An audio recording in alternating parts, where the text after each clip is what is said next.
This recording is by Mark Smith of Simpsonville, South Carolina. Great Expectations by Charles Dickens, Chapter 34. As I had grown accustomed to my expectations, I had insensibly begun to notice their effect upon myself and those around me. Their influence on my own character I disguised from my recognition as much as possible, but I knew very well that it was not all good. I lived in a state of chronic uneasiness respecting my behaviour to Joe. My conscience was not by any means comfortable about Biddy. When I woke up in the night, like Camilla, I used to think, with a weariness on my spirits, that I should have been happier and better if I had never seen Miss Havisham's face, and had risen to manhood content to be partners with Joe in the honest old forge. Many a time of an evening, when I sat alone looking at the fire, I thought, after all, there was no fire like the forge fire and the kitchen fire at home. Yet Estella was so inseparable from all my restlessness and disquiet of mind, that I really fell into confusion as to the limits of my own part in its production. That is to say, supposing I had had no expectations, and yet had had Estella to think of, I could not make out to my satisfaction that I should have done much better. Now, concerning the influence of my position on others, I was in no such difficulty, and so I perceived, though dimly enough perhaps, that it was not beneficial to anybody, and above all that it was not beneficial to Herbert.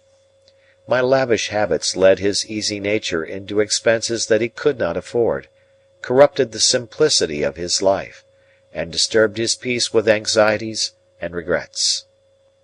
I was not at all remorseful for having unwittingly set those other branches of the Pocket family to the poor arts they practised, because such littlenesses were their natural bent, and would have been evoked by anybody else, if I had left them slumbering. But Herbert's was a very different case, and it often caused me a twinge to think that I had done him evil service in crowding his sparsely furnished chambers with incongruous upholstery work, and placing the canary-breasted Avenger at his disposal. So now, as an infallible way of making little ease great ease, I began to contract a quantity of debt. I could hardly begin but Herbert must begin too, so he soon followed. At Startop's suggestion we put ourselves down for election into a club called the Finches of the Grove, the object of which institution I have never divined, if it were not that the members should dine expensively once a fortnight, to quarrel among themselves as much as possible after dinner, and to cause 6 waiters to get drunk on the stairs. I know that these gratifying social ends were so invariably accomplished that Herbert and I understood nothing else to be referred to in the first standing toast of the society, which ran, "Gentlemen, may the present promotion of good feeling ever reign predominant among the Finches of the Grove." The Finches spent their money foolishly.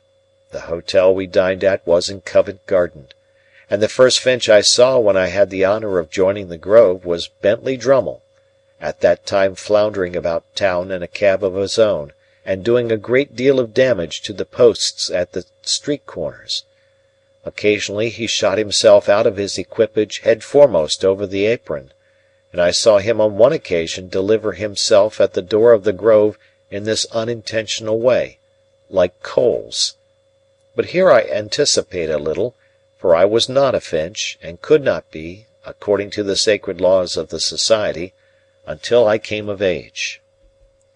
In my confidence in my own resources, I would willingly have taken Herbert's expenses on myself, but Herbert was proud, and I could make no such proposal to him. So he got into difficulties in every direction, and continued to look about him. When we gradually fell into keeping late hours and late company, I noticed that he looked about him with a desponding eye at breakfast time, that he began to look about him more hopefully about midday, that he drooped when he came into dinner, that he seemed to descry capital in the distance rather clearly after dinner, that he all but realized capital towards midnight, and that at about 2 o'clock in the morning he became so deeply despondent again as to talk of buying a rifle and going to America, with the general purpose of compelling buffaloes to make his fortune. I was usually at Hammersmith about half the week, and when I was at Hammersmith I haunted Richmond, whereof separately by and by. Herbert would often come to Hammersmith when I was there, and I think at those seasons his father would occasionally have some passing perception that the opening he was looking for had not appeared yet.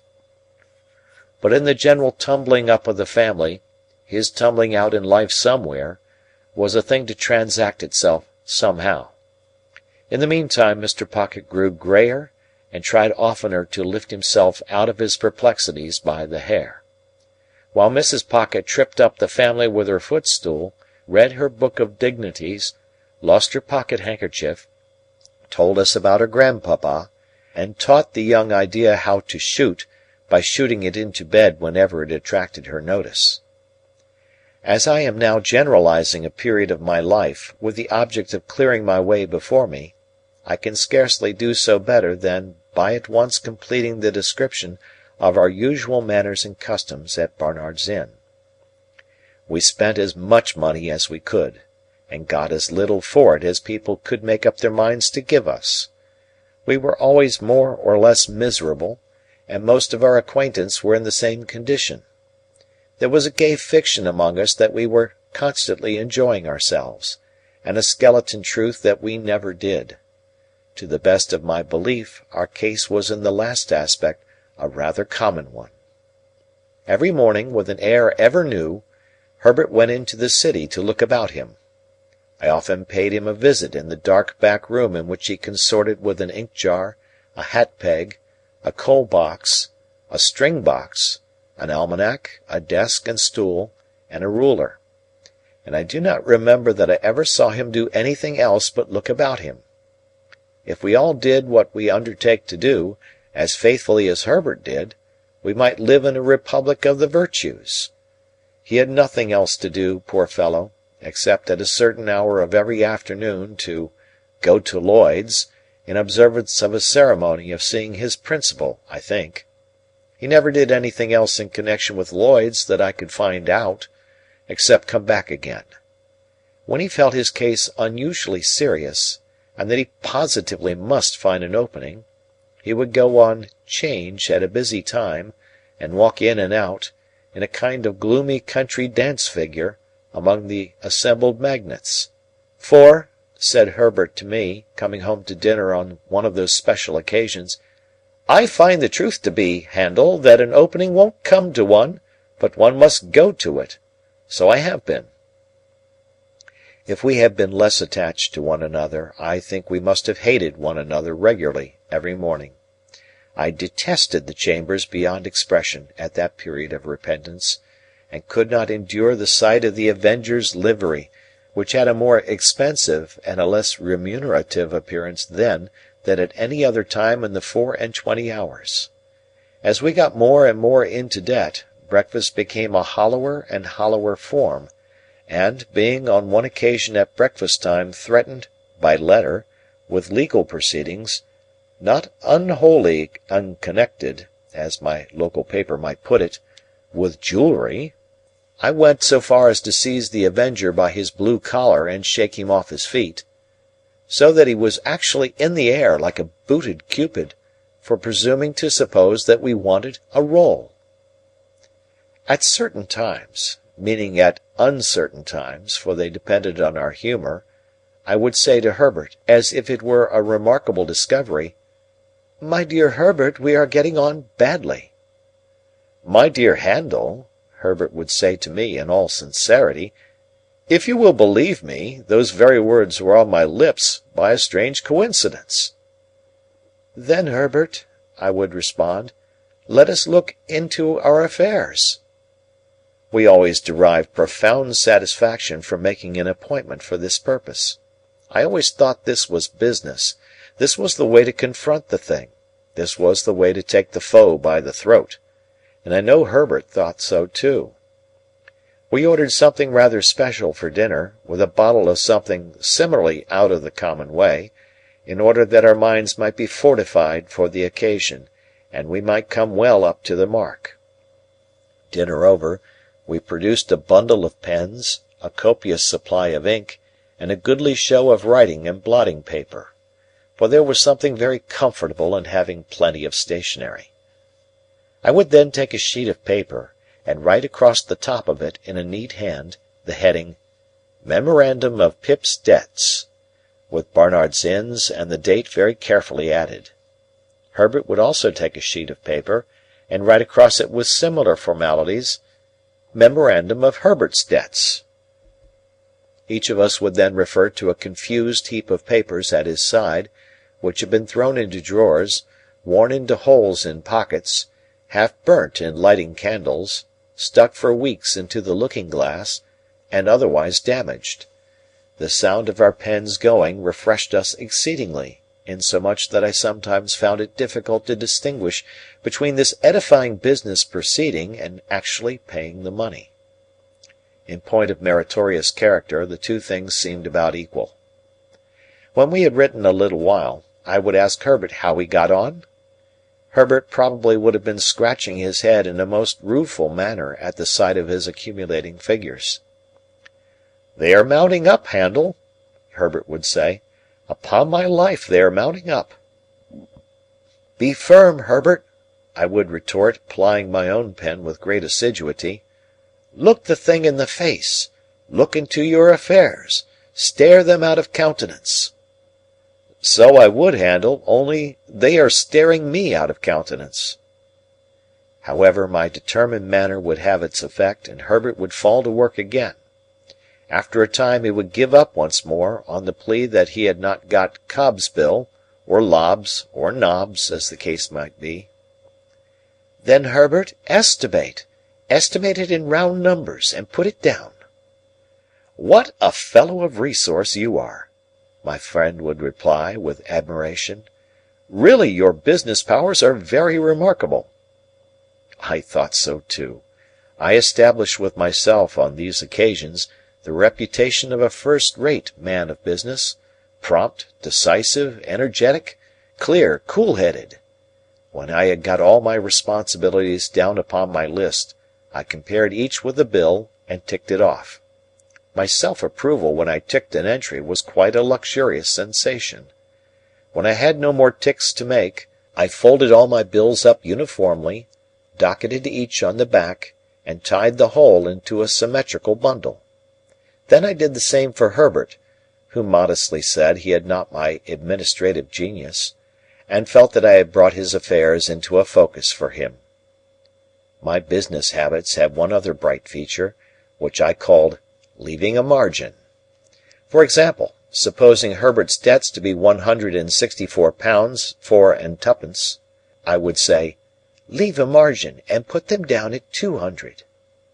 Or, supposing my own to be 4 times as much, I would leave a margin, and put them down at 700. I had the highest opinion of the wisdom of this same margin, but I am bound to acknowledge that on looking back, I deem it to have been an expensive device. For we always ran into new debt immediately, to the full extent of the margin, and sometimes, in the sense of freedom and solvency it imparted, got pretty far on into another margin. But there was a calm, a rest, a virtuous hush, consequent on these examinations of our affairs that gave me, for the time, an admirable opinion of myself. Soothed by my exertions, my method, and Herbert's compliments, I would sit with his symmetrical bundle and my own on the table before me among the stationery, and feel like a bank of some sort, rather than a private individual. We shut our outer door on these solemn occasions, in order that we might not be interrupted. I had fallen into my serene state one evening, when we heard a letter drop through the slit in the said door, and fall on the ground. "It's for you, Handel," said Herbert, going out and coming back with it, "and I hope there is nothing the matter." This was an allusion to its heavy black seal and border. The letter was signed Trabb and Company, and its contents were simply, that I was an honoured sir, and that they begged to inform me that Mrs. J. Gargery had departed this life on Monday last, at 20 minutes past 6 in the evening, and that my attendance was requested at the interment on Monday next, at 3 o'clock in the afternoon. End of Sister. End of chapter. Chapter 35. It was the first time that a grave had opened in my road of life, and the gap it made in the smooth ground was wonderful. The figure of my sister in her chair by the kitchen fire haunted me night and day. That the place could possibly be without her was something my mind seemed unable to compass, and whereas she had seldom or never been in my thoughts of late, I had now the strangest ideas that she was coming towards me in the street, or that she would presently knock at the door. In my rooms, too, with which she had never been at all associated, there was at once the blankness of death, and a perpetual suggestion of the sound of her voice or the turn of her face or figure, as if she were still alive and I had been often there. Whatever my fortunes might have been, I could scarcely have recalled my sister with much tenderness, but I suppose there is a shock of regret which may exist without much tenderness. Under its influence, and perhaps to make up for the want of the softer feeling, I was seized with a violent indignation against the assailant from whom she had suffered so much, and I felt that on sufficient proof I could have revengefully pursued Orlick, or any one else, to the last extremity. Having written to Joe, to offer him consolation, and to assure him that I would come to the funeral, I passed the intermediate days in the curious state of mind I have glanced at. I went down early in the morning, and alighted at the Blue Boar in good time to walk over to the forge. It was fine summer weather again, and, as I walked along, the times when I was a little helpless creature, and my sister did not spare me, vividly returned. But they returned with a gentle tone upon them that softened even the edge of Tickler. For now the very breath of the beans and clover whispered to my heart that the day must come when it would be well for my memory that others walking in the sunshine should be softened as they thought of me. At last I came within sight of the house, and saw that Trabb and Company had put in a funereal execution and taken possession. Two dismally absurd persons, each ostentatiously exhibiting a crutch done up in a black bandage, as if that instrument could possibly communicate any comfort to anybody, were posted at the front door, and in one of them I recognized a post-boy discharged from the Boar for turning a young couple into a saw-pit on their bridal morning, in consequence of intoxication rendering it necessary for him to ride his horse clasped round the neck with both arms. All the children of the village, and most of the women, were admiring these sable warders and the closed windows of the house and forge, and as I came up, one of the two warders, the post-boy, knocked at the door, implying that I was far too much exhausted by grief to have strength remaining to knock for myself. Another sable warder, a carpenter who had once eaten 2 geese for a wager, opened the door, and showed me into the best parlour. Here Mr. Trabb had taken unto himself the best table, and had got all the leaves up, and was holding a kind of black bazaar, with the aid of a quantity of black pins. At the moment of my arrival he had just finished putting somebody's hat into black long-clothes, like an African baby, so he held out his hand for mine. But I, misled by the action, and confused by the occasion, shook hands with him with every testimony of warm affection. Poor dear Joe, entangled in a little black cloak tied in a large bow under his chin, was seated apart at the upper end of the room, where, as chief mourner, he had evidently been stationed by Trabb. When I bent down and said to him, "Dear Joe, how are you?"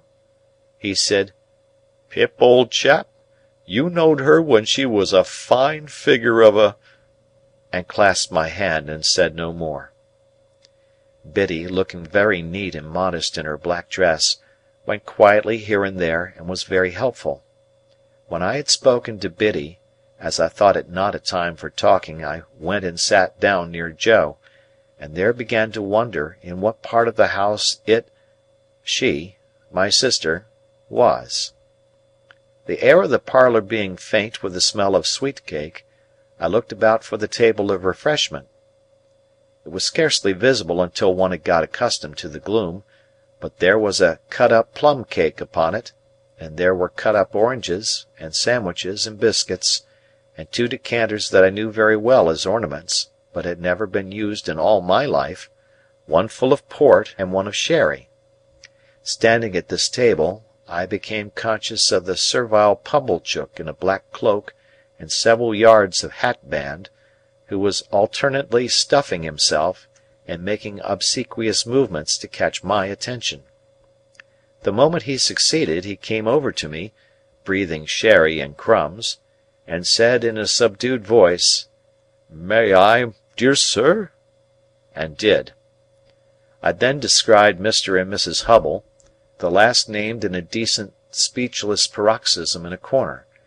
We were all going to follow, and were all in course of being tied up separately, by Trabb, into ridiculous bundles.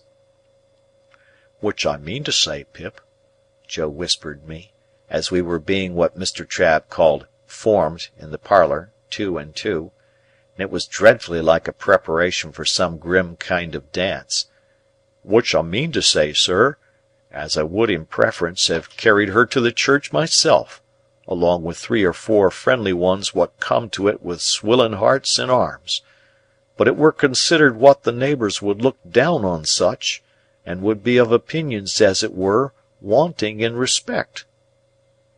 "Pocket-handkerchiefs out, all!" cried Mr. Trabb at this point, in a depressed business-like voice. "Pocket-handkerchiefs out! We are ready." So we all put our pocket-handkerchiefs to our faces, as if our noses were bleeding, and filed out 2 and 2, Joe and I, Biddy and Pumblechook, Mr. and Mrs. Hubble. The remains of my poor sister had been brought round by the kitchen door, and, it being a point of undertaking ceremony that the 6 bearers must be stifled and blinded under a horrible black velvet housing with a white border, the whole looked like a blind monster with 12 human legs, shuffling and blundering along, under the guidance of 2 keepers, the post-boy and his comrade. The neighbourhood, however, highly approved of these arrangements, and we were much admired as we went through the village, the more youthful and vigorous part of the community making dashes now and then to cut us off, and lying in wait to intercept us at points of vantage. At such times the more exuberant among them called out in an excited manner on our emergence round some corner of expectancy, "Here they come! Here they are!" and we were all but cheered. In this progress I was much annoyed by the abject Pumblechook, who, being behind me, persisted all the way as a delicate attention in arranging my streaming hatband and smoothing my cloak. My thoughts were further distracted by the excessive pride of Mr. and Mrs. Hubble, who were surpassingly conceited and vainglorious in being members of so distinguished a procession.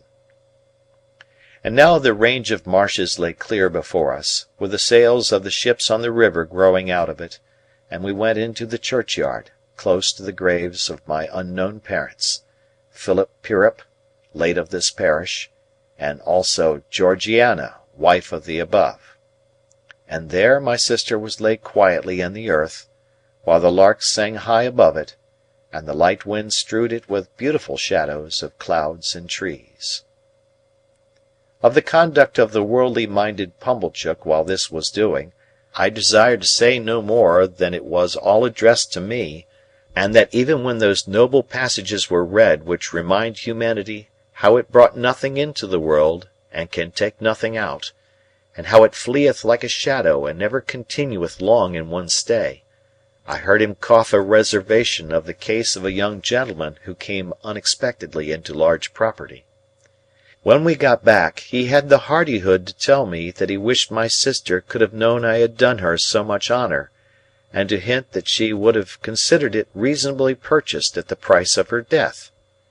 After that, he drank all the rest of the sherry, and Mr. Hubble drank the port, and the 2 talked, which I have since observed to be customary in such cases, as if they were of quite another race from the deceased, and were notoriously immortal. Finally, he went away with Mr. and Mrs. Hubble, to make an evening of it, I felt sure, and to tell the Jolly Bargeman that he was the founder of my fortunes and my earliest benefactor. When they were all gone, and when Trabb and his men, but not his boy, I looked for him, had crammed their mummery into bags, and were gone too, the house felt wholesomer. Soon afterwards, Biddy, Joe, and I had a cold dinner together, but we dined in the best parlour, not in the old kitchen, and Joe was so exceedingly particular what he did with his knife and fork and the salt cellar and what not, that there was great restraint upon us. But after dinner, when I made him take his pipe, and when I had loitered with him about the forge, and when we sat down together on the great block of stone outside it, we got on better. I noticed that after the funeral Joe changed his clothes so far as to make a compromise between his Sunday dress and working dress, in which the dear fellow looked natural and like the man he was. He was very much pleased by my asking if I might sleep in my own little room, and I was pleased too, for I felt that I had done rather a great thing in making the request. When the shadows of evening were closing in, I took an opportunity of getting into the garden with Biddy for a little talk. "Biddy," said I think you might have written to me about these sad matters." "Do you, Mr. Pip?" said Biddy. "I should have written if I had thought that." "Don't suppose that I mean to be unkind, Biddy, when I say I consider that you ought to have thought that." "Do you, Mr. Pip?" She was so quiet, and had such an orderly, good, and pretty way with her, that I did not like the thought of making her cry again. After looking a little at her downcast eyes as she walked beside me, I gave up that point. "I suppose it will be difficult for you to remain here now, Biddy dear?" "Oh, I can't do so, Mr. Pip," said Biddy, in a tone of regret but still of quiet conviction. "I have been speaking to Mrs. Hubble, and I am going to her to-morrow. I hope we shall be able to take some care of Mr. Gargery together until he settles down." "How are you going to live, Biddy? If you want any "How am I going to live?" repeated Biddy, striking in with a momentary flush upon her face. "I'll tell you, Mr. Pip. I am going to try to get the place of mistress in the new school nearly finished here. I can be well recommended by all the neighbours, and I hope I can be industrious and patient, and teach myself while I teach others. You know, Mr. Pip," pursued Biddy with a smile, as she raised her eyes to my face, "the new schools are not like the old, but I learnt a good deal from you after that time, and have had time since then to improve." "I think you would always improve, Biddy, under any circumstances." "Ah, except in my bad side of human nature," murmured Biddy. It was not so much a reproach as an irresistible thinking aloud. Well, I thought I would give up that point too. So, I walked a little further with Biddy, looking silently at her downcast eyes. "I have not heard the particulars of my sister's death, Biddy." "They are very slight, poor thing. She had been in one of her bad states, though they had got better of late, rather than worse, for 4 days, when she came out of it in the evening, just at tea-time, and said quite plainly, 'Joe.' As she had never said any word for a long while, I ran and fetched in Mr. Gargery from the forge. She made signs to me that she wanted him to sit down close to her, and wanted me to put her arms round his neck. So I put them round his neck, and she laid her head down on his shoulder, quite content and satisfied. And so she presently said, 'Joe,' again, and once 'Pardon,' and once 'Pip.' And so she never lifted her head up any more, and it was just an hour later when we laid it down on her own bed, because we found she was gone." Biddy cried. The darkening garden, and the lane and the stars that were coming out, were blurred in my own sight. Nothing was ever discovered, Biddy?" "Nothing." "Do you know what has become of Orlick?" "I should think from the colour of his clothes that he is working in the quarries." "Of course you have seen him, then? Why are you looking at that dark tree in the lane?" "I saw him there on the night she died." "That was not the last time either, Biddy?" "No. I have seen him there, since we have been walking here. It is of no use," said Biddy, laying her hand upon my arm, as I was for running out. "You know I would not deceive you. He was not there a minute, and he is gone." It revived my utmost indignation to find she was still pursued by this fellow, and I felt inveterate against him. I told her so, and told her that I would spend any money or take any pains to drive him out of that country. By degrees she led me into more temperate talk, and she told me how Joe loved me, and how Joe never complained of anything. She didn't say, of me; she had no need; I knew what she meant; but ever did his duty in his way of life, with a strong hand, a quiet tongue, and a gentle heart.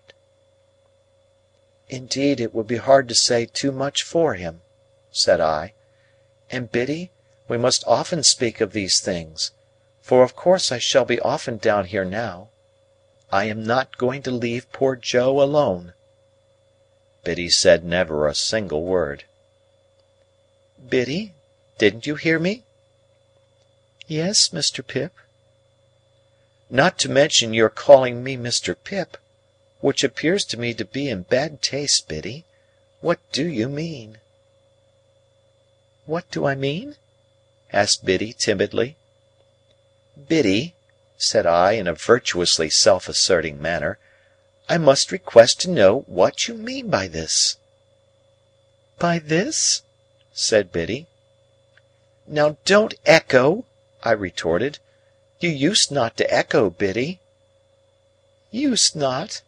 said Biddy. "Oh, Mr. Pip, used!"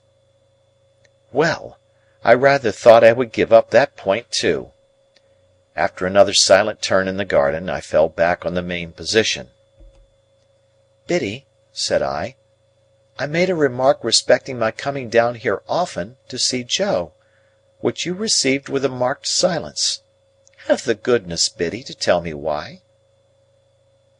"Are you quite sure, then, that you will come to see him often?" asked Biddy, stopping in the narrow garden walk, and looking at me under the stars with a clear and honest eye. "Oh, dear me!"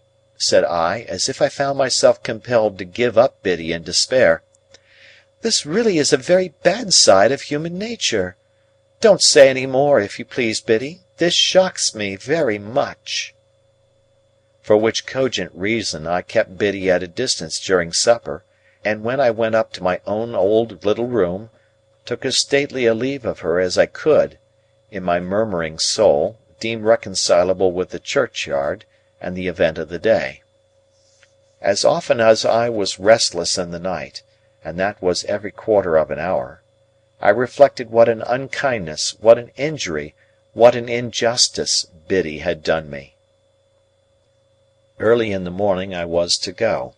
Early in the morning I was out, and looking in, unseen, at one of the wooden windows of the forge. There I stood, for minutes, looking at Joe, already at work with a glow of health and strength upon his face that made it show as if the bright sun of the life in store for him were shining on it. "Good-bye, dear Joe. No, don't wipe it off. For God's sake, give me your blackened hand. I shall be down soon and often." "Never too soon, sir," said Joe, "and never too often, Pip." Biddy was waiting for me at the kitchen door with a mug of new milk and a crust of bread. "Biddy," said I, when I gave her my hand at parting, "I am not angry, but I am hurt." "No, don't be hurt," she pleaded quite pathetically. "Let only me be hurt, if I have been ungenerous." Once more the mists were rising as I walked away, If they disclosed to me, as I suspect they did, that I should not come back, and that Biddy was quite right, all I can say is, they were quite right too. Chapter 36. Herbert and I went on from bad to worse, in the way of increasing our debts, looking into our affairs, leaving margins, and the like exemplary transactions, and time went on, whether or no, as he has a way of doing, and I came of age, in fulfilment of Herbert's prediction that I should do so before I knew where I was. Herbert himself had come of age 8 months before me. As he had nothing else than his majority to come into, the event did not make a profound sensation in Barnard's Inn, but we had looked forward to my 21st birthday with a crowd of speculations and anticipations, for we had both considered that my guardian could hardly help saying something definite on that occasion. I had taken care to have it well understood in Little Britain when my birthday was. On the day before it, I received an official note from Wemmick, informing me that Mr. Jaggers would be glad if I would call upon him at 5 in the afternoon of the auspicious day. This convinced us that something great was to happen, and threw me into an unusual flutter when I repaired to my guardian's office, a model of punctuality. In the outer office Wemmick offered me his congratulations, and incidentally rubbed the side of his nose with a folding piece of tissue paper that I liked the look of, but he said nothing respecting it, and motioned me with a nod into my guardian's room. It was November, and my guardian was standing before his fire, leaning his back against the chimney-piece, with his hands under his coat-tails. "Well, Pip," said he, "I must call you Mr. Pip to-day. Congratulations, Mr. Pip." We shook hands. He was always a remarkably short shaker, and I thanked him. "Take a chair, Mr. Pip," said my guardian. As I sat down, and he preserved his attitude and bent his brows at his boots, I felt at a disadvantage, which reminded me of that old time when I had been put upon a tombstone. The 2 ghastly casts on the shelf were not far from him, and their expression was as if they were making a stupid apoplectic attempt to attend to the conversation. "Now, my young friend," my guardian began, as if I were a witness in the box, "I am going to have a word or two with you." "If you please, sir." "What do you suppose," said Mr. Jaggers, bending forward to look at the ground, and then throwing his head back to look at the ceiling, "what do you suppose you are living at the rate of?" "At the rate of, sir?" "At," repeated Mr. Jaggers, still looking at the ceiling, "the rate of," and then looked all round the room, and paused with his pocket-handkerchief in his hand, half-way to his nose. I had looked into my affairs so often that I had thoroughly destroyed any slight notion I might ever have had of their bearings. Reluctantly, I confessed myself quite unable to answer the question. This reply seemed agreeable to Mr. Jaggers, who said, "I thought so," and blew his nose with an air of satisfaction.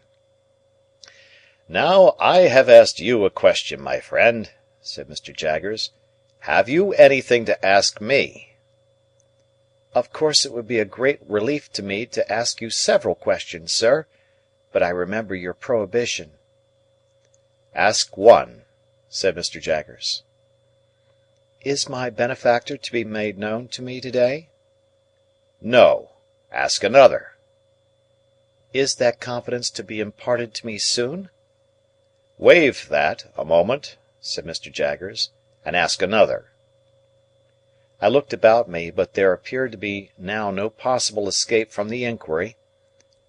"Have I anything to receive, sir?" On that, Mr. Jaggers said triumphantly, "I thought we should come to it," and called to Wemmick to give him that piece of paper. Wemmick appeared, handed it in, and disappeared.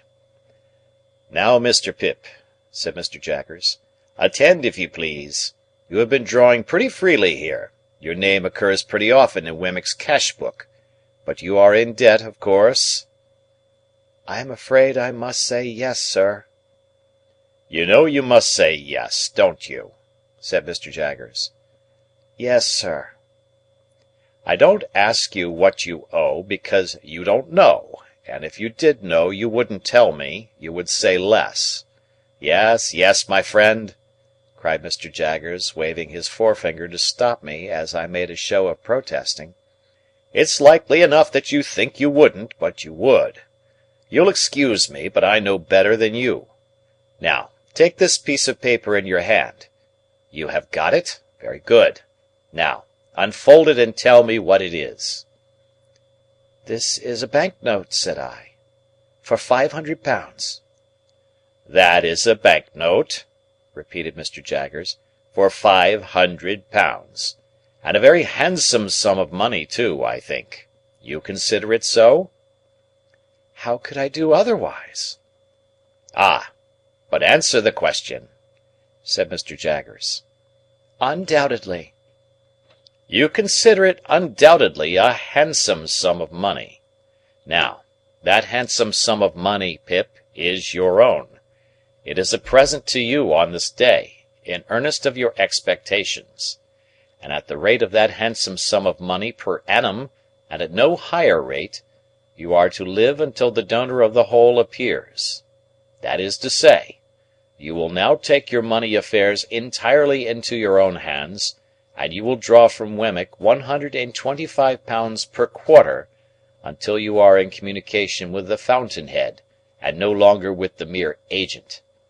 As I have told you before, I am the mere agent. I execute my instructions, and I am paid for doing so. I think them injudicious, but I am not paid for giving any opinion on their merits." I was beginning to express my gratitude to my benefactor for the great liberality with which I was treated, when Mr. Jaggers stopped me. "I am not paid, Pip," said he, coolly, "to carry your words to any one," and then gathered up his coat-tails, as he had gathered up the subject, and stood frowning at his boots as if he suspected them of designs against him. After a pause, I hinted, "There was a question just now, Mr. Jaggers, which you desired me to waive for a moment. I hope I am doing nothing wrong in asking it again?"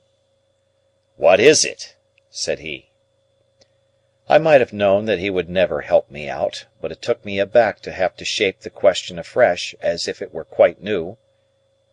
"Is it likely," I said, after hesitating, "that my patron, the fountain-head you have spoken of, Mr. Jaggers, will soon—" There I delicately stopped. "Will soon what?" asked Mr. Jaggers. "That's no question as it stands, you know." "Will soon come to London," said I, after casting about for a precise form of words, "or summon me anywhere else?"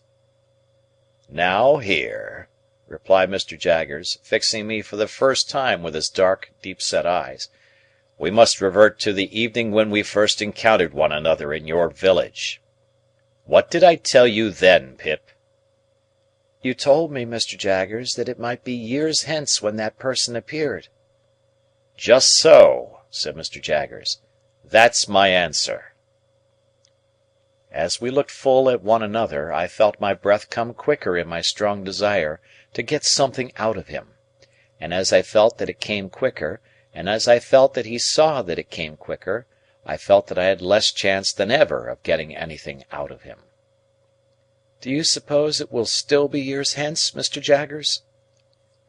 Mr. Jaggers shook his head, not in negativing the question, but in altogether negativing the motion that he could anyhow be got to answer it; and the two horrible casts of the twitch faces looked, when my eyes strayed up to them, as if they had come to a crisis in their suspended attention, and were going to sneeze. "Come," said Mr. Jaggers, warming the backs of his legs with the backs of his warmed hands, "I'll be plain with you, my friend Pip. That's a question I must not be asked. You'll understand that better when I tell you it's a question that might compromise me. Come, I'll go a little further with you. I'll say something more." He bent down so low to frown at his boots, that he was able to rub the calves of his legs in the pause he made. "When that person discloses," said Mr. Jaggers, straightening himself, "you and that person will settle your own affairs. When that person discloses, my part in this business will cease and determine. When that person discloses, it will not be necessary for me to know anything about it. And that's all I have got to say." We looked at one another until I withdrew my eyes and looked thoughtfully at the floor. From this last speech I derived the notion that Miss Havisham, for some reason or no reason, had not taken him into her confidence as to her designing me for Estella, that he resented this, and felt a jealousy about it, or that he really did object to that scheme and would have nothing to do with it. When I raised my eyes again, I found that he had been shrewdly looking at me all the time, and was doing so still. "If that is all you have to say, sir," I remarked, "there can be nothing left for me to say." He nodded assent, and pulled out his thief-dreaded watch, and asked me where I was going to dine. I replied, at my own chambers, with Herbert. As a necessary sequence, I asked him if he would favour us with his company, and he promptly accepted the invitation. But he insisted on walking home with me, in order that I might make no extra preparation for him. And first he had a letter or two to write, and, of course, had his hands to wash. So I said I would go into the outer office and talk to Wemmick. The fact was, that when the £500 had come into my pocket, a thought had come into my head which had been often there before, and it appeared to me that Wemmick was a good person to advise with concerning such thought. He had already locked up his safe, and made preparations for going home. He had left his desk, brought out his 2 greasy office candlesticks, and stood them in line with the snuffers on a slab near the door, ready to be extinguished. He had raked his fire low, put his hat and greatcoat ready, and was beating himself all over the chest with his safe-key, as an athletic exercise after business. "Mr. Wemmick," said I want to ask your opinion. I am very desirous to serve a friend." Wemmick tightened his post-office and shook his head, as if his opinion were dead against any fatal weakness of that sort. "This friend," I pursued, "is trying to get on in commercial life, but has no money, and finds it difficult and disheartening to make a beginning. Now I want somehow to help him to a beginning." "With money down?" said Wemmick, in a tone drier than any sawdust. "With some money down," I replied, for an uneasy remembrance shot across me of that symmetrical bundle of papers at home. "With some money down, and perhaps some anticipation of my expectations." "Mr. Pip," said Wemmick, "I should like just to run over with you on my fingers, if you please, the name of the various bridges up as high as Chelsea Reach. Let's see. There's London, 1. Southwark, 2. Blackfriars, 3. Waterloo, 4. Westminster, 5. Vauxhall, 6. He had checked off each bridge in its turn with the handle of his safe-key on the palm of his hand. "There's as many as 6, you see, to choose from." "I don't understand you," said I. "Choose your bridge, Mr. Pip," returned Wemmick, "and take a walk upon your bridge, and pitch your money into the Thames over the centre arch of your bridge, and you know the end of it. Serve a friend with it, and you may know the end of it too, but it's a less pleasant and profitable end." I could have posted a newspaper in his mouth, he made it so wide after saying this. "This is very discouraging," said I. "Meant to be so," said Wemmick. "Then it is your opinion," I inquired with some little indignation, "that a man should never—" "Invest portable property in a friend?" said Wemmick. "Certainly he should not, unless he wants to get rid of the friend, and then it becomes a question how much portable property it may be worth to get rid of him." "And that," said I, "is your deliberate opinion, Mr. Wemmick?" "That," he returned, "is my deliberate opinion in this office." "Ah!" said I, pressing him, for I thought I saw him near a loophole here. "But how would that be your opinion at Walworth?" "Mr. Pip," he replied, with gravity, "Walworth is one place, and this office is another. Much as the Aged is one person, and Mr. Jaggers is another. They must not be confounded together. My Walworth sentiments must be taken at Walworth. None but my official sentiments can be taken in this office." "Very well," said I, much relieved. "Then I shall look you up at Walworth, you may depend upon it." "Mr. Pip," he returned, "you will be welcome there, in a private and personal capacity." We had held this conversation in a low voice, well knowing my guardian's ears to be the sharpest of the sharp. As he now appeared in his doorway, towelling his hands, Wemmick got on his greatcoat and stood by to snuff out the candles. We all three went into the street together, and from the doorstep Wemmick turned his way, and Mr. Jaggers and I turned ours. I could not help wishing more than once that evening that Mr. Jaggers had an Aged in Gerrard Street, or a Stinger, or a something, or a somebody, to unbend his brows a little. It was an uncomfortable consideration on a 21st birthday, that coming of age at all seemed hardly worth while in such a guarded and suspicious world as he made of it. He was 1,000 times better informed and cleverer than Wemmick, and yet I would 1,000 times rather have had Wemmick to dinner. And Mr. Jaggers made not me alone intensely melancholy, because, after he was gone, Herbert said of himself, with his eyes fixed on the fire, that he thought he must have committed a felony and forgotten the details of it, he felt so dejected and guilty. Chapter